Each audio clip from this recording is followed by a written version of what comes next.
D'abord, bonjour, José Ramos, je suis le président de la FRTP Île-de-France, Fédération régionale des travaux publics d'Île-de-France. Tout d'abord, notre fédération accompagne les entreprises de travaux publics de manière générale, acteurs et constructeurs du Grand Paris Express de manière globale.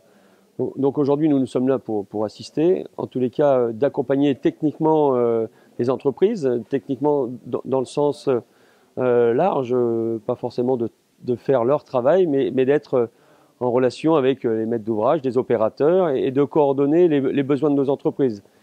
La profession avait engagé une étude prospective, donc un CEP en 2012, que nous avions actualisé en octobre 2015, et nous allons continuer à l'actualiser pour être au plus près des besoins de nos entreprises, mais aussi pour donner une visibilité aux différents opérateurs de l'emploi en Île-de-France, pour qu'on puisse préparer en tous les cas les publics de demain, les publics et les collaborateurs que l'on va avoir besoin pour construire tout au long de ce chantier dit du siècle. Donc aujourd'hui, effectivement, c'est une priorité de nos entreprises de préparer, en tous les cas d'accompagner la préparation des publics que nous allons avoir, nous, à former, à faire progresser et à donner, en tous les cas, un parcours professionnel au-delà de notre métier, parce que certains métiers vont s'arrêter dans le temps, donc il faut imaginer déjà une transformation ou une adaptation je pense toujours aux gens qui vont avoir plutôt des notions d'électromécanique, donc voilà, c'est les gens qu'on aura besoin demain, qui aujourd'hui on a besoin dans nos chantiers. On en aura besoin peut-être de manière différente, peut-être dans l'entretien des lignes ou du réseau de manière globale. Donc voilà, les gens qui aujourd'hui sont des monteurs, des poseurs de signalisation, en l'occurrence signalisation ferroviaire, demain matin seront peut-être les opérateurs de l'entretien.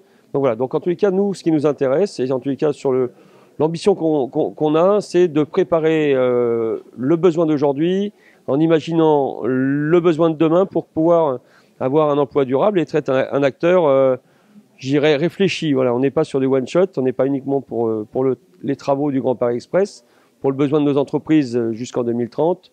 Voilà, on souhaite aujourd'hui être un acteur pour pouvoir accompagner les parcours professionnels de nos collaborateurs d'aujourd'hui et de demain.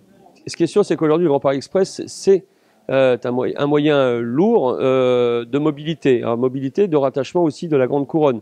C'était le choix qui avait été fait il y a une dizaine d'années sur cette réflexion de faire un métro qui puisse irriguer en tous les cas les territoires franciliens, y compris les départements de Grande Couronne. Aujourd'hui, effectivement, on va avoir des points de gare, 68 gares. Certaines gares seront ultra connectées, certaines seront une dizaine en gros. Une dizaine de gares seront des gares prioritaires, des gares où il y aura des nœuds. Il y aura des relais, il y aura effectivement de l'ultra-mobilité. Je vais en tous les cas en citer une. La ligne qui va relier effectivement les deux aéroports, forcément, ça va être une des lignes prioritaires. Et derrière, on va avoir des zones de dégagement. Aujourd'hui, je le disais ce matin d'ailleurs, il est important de ne pas oublier les mobilités du quotidien. Les mobilités du quotidien, c'est ce que vous me citiez. Donc les zones de rabattement, peut-être les parkings, peut-être les hubs d'interconnexion, d'intermodalité.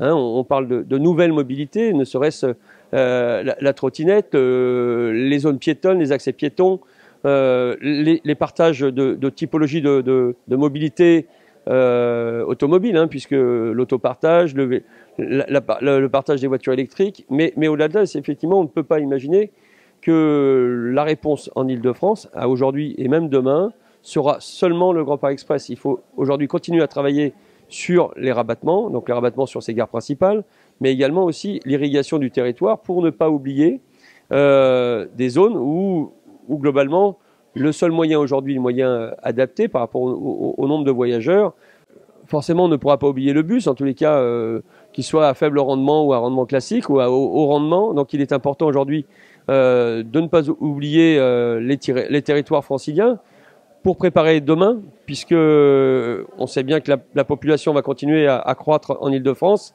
et une infrastructure, sa priorité, c'est de la programmer et de la préparer avant qu'elle soit utile. Parce qu'on le voit bien en Île-de-France, quand on est congestionné, on a beaucoup de mal, et ça a un impact aussi sur la valeur prix. Parce que quand on a des difficultés à accéder à nos propres chantiers, forcément, ça a un impact sur la gestion. Donc on voit bien aujourd'hui, pour la gestion des déblais du Grand Paris Express, nous sommes obligés de nous rabattre pour éviter de faire que du routier, sur de la modalité, en tous les cas de l'ultra-mobilité, d'utiliser d'autres moyens que la route, donc c'est-à-dire le rail, le fluvial, et de trouver des moyens de regroupement. Vous parliez tout à l'heure de rabattement pour les voyageurs d'aujourd'hui, les voyageurs de demain, mais il ne faut pas oublier que pour que ces chantiers se passent bien, il faut qu'ils soient acceptés par la population, qui aujourd'hui, certes, à l'aube de 2030, se dira « super, on a une super infrastructure », mais pendant 10, 12 ans, auront à subir l'impact des chantiers, l'impact des travaux.